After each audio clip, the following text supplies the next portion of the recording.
And now, it's time for another Dice Tower review with the Game Boy Geek. Hello my friends, it's the Game Boy Geek here. Once a year in the Phoenix area, we have an ostrich festival. You know, you have time to hang out with the ostriches, check them out. We also get to watch them race.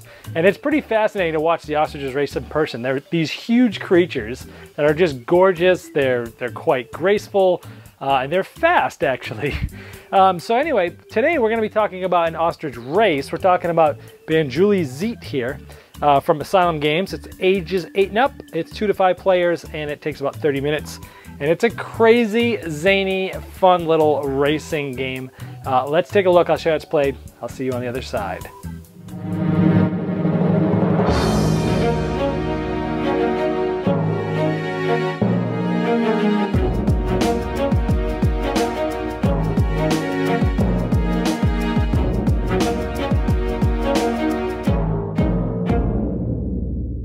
We have the ostrich race set up for a regular timed game, which takes about 30 minutes, and we have a start tile, an end tile, and 4 tiles in between. There's 8 total tiles that you can put in between the start and the end. And all these tiles are double-sided. Some of them are special tiles like this that do special things, and some of them are just double-sided and have different things that go on them. So you can randomly assign how many boards you use and how they work, and the board's always going to look a little bit different every time you play the game. At the beginning of the game, you're going to take one of these tiles, there's a stack of tiles here, and you're going to be given this and you're going to keep it secret from others. This is your basically agenda for the race.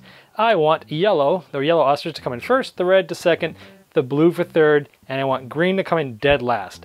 If yellow comes in first, I'm going to get 5 points. If red comes in second, I'll get 4. If blue comes in third, I'll get 3. And if green comes in last, I will double my entire score. Now, if red comes in first through third but doesn't come in second, meaning it comes in first or third, I'll get 2 points instead of the 4. So anytime any of these come in the different slot but do come in 1 through 3, they'll get this number. And this is the points that you're trying to go for throughout the game. And the colors of the agenda tile obviously match with the colors of the ostriches that are in the start gate. So on a player's turn, you're going to take all these dice. Notice there's 5 white dice and 1 black dice. They're going to take them all and they're going to roll them. Okay, and you're going to have different colors. Whites are jokers, these are wild. After you've rolled, you can keep any of the dice the way they are, and you get 1 more roll. That's it. So let's say, ooh, I like this. Now let's remember, I don't like purple. I don't really care about purple. Ooh, I really like yellow. So I would probably keep yellow. I'd re-roll the purples, and I'll tell you what this does in just a moment. And I'll re-roll this, and I have this. So I could either have red move 1, 2, 3, because these are wild, green 1, 2, 3, or yellow 1, 2, 3. Well, I want yellow to go first, so I might want to just make yellow move 3 spots. So yellow's here, he could go 1, 2, 3.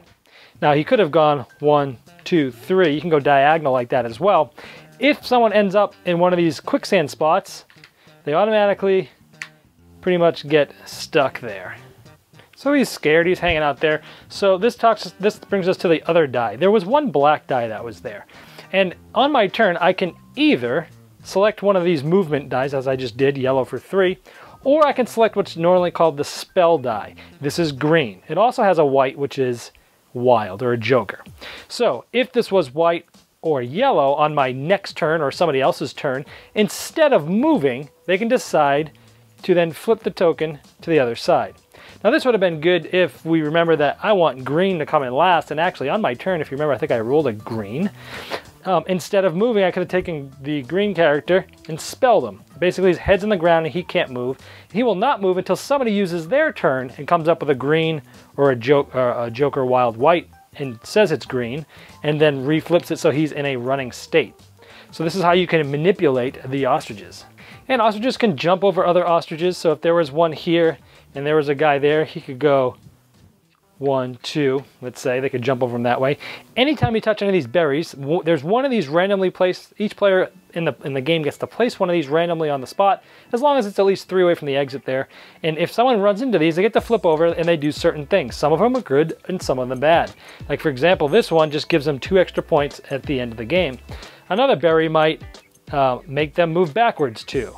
Another berry might make them stop immediately because they like this so much. So some things are good, some things are bad. Some of them do some crazy things, some of them not so crazy. And that's the sort of a random factor in the game.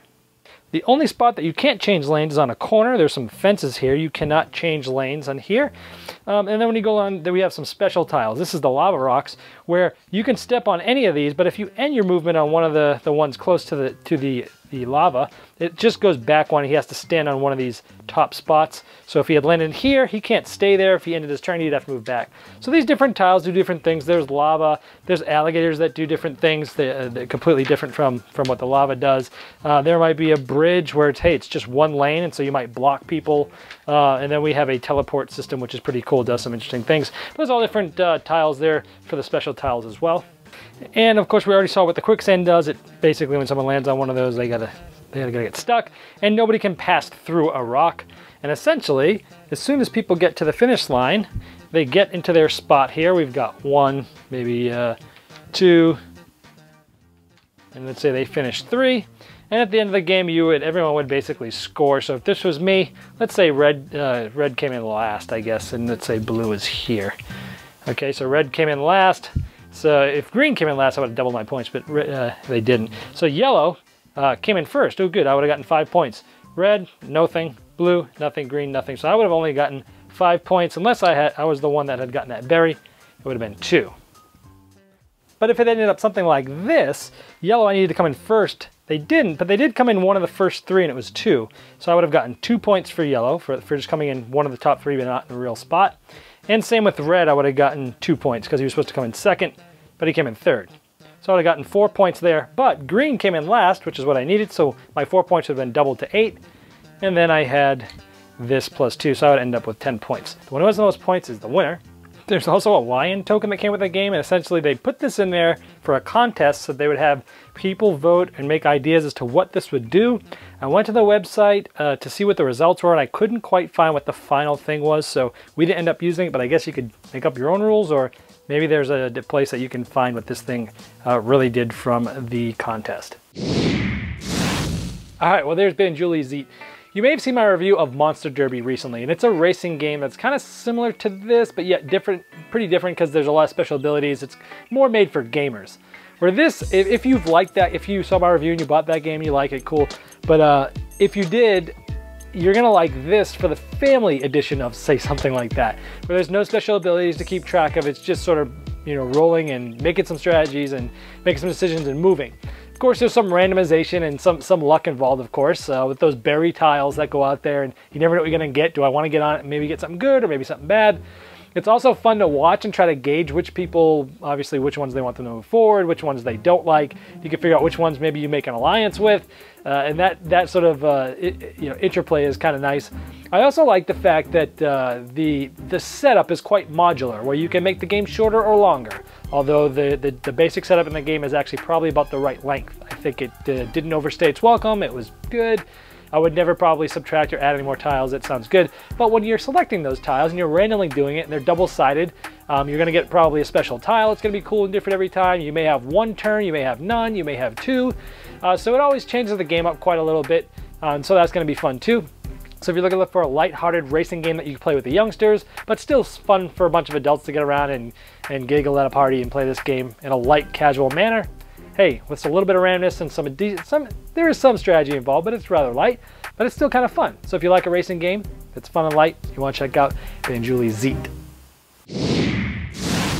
Thanks so much for watching the Dice Tower videos. Find more great videos and reviews, as well as our top-rated audio podcast at Dicetower.com. You can also find other great shows at Dicetowernetwork.com. I'm Eric Summerer, and you've been watching The Dice Tower. The Dice Tower is sponsored by Cool Stuff Inc., where you can find great games for great prices. Cool stuff in stock. Check them out at CoolStuffInc.com.